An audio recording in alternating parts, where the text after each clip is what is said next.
प्रवीण दरेकरांवरील अन्याय दूर झालेला बघायचा आहे असं म्हटलंय अनिल परबांनी। प्रवीण दरेकरांना एकदा तरी मंत्रिपद द्यावं असं अनिल परबांनी म्हटलंय। अनिल परब यांनी दरेकरांच्या मंत्रिपदावरून टोलेबाजी केली आहे। मला प्रवीण दरेकरांवरतीचा अन्याय कधी ना कधीतरी दूर झालेला बघायचा आहे।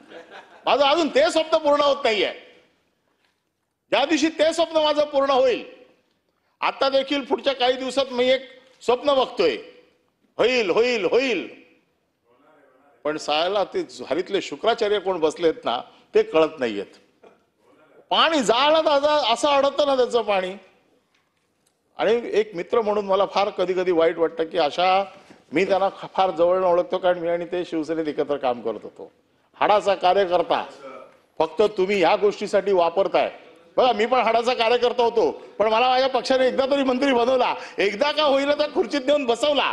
आमची हीच इच्छा आहे का एकदा का होईना पण त्याला त्या खुर्चीत नेऊन बसवा, आणि तो तुमच्या हातात सहज शक्य आहे। ज्यांची बाजू एवढ्या समर्थपणे ते मांडतायत त्यांनी एकदा तरी त्यांचा सन्मान करावा अशी माझी इच्छा आहे।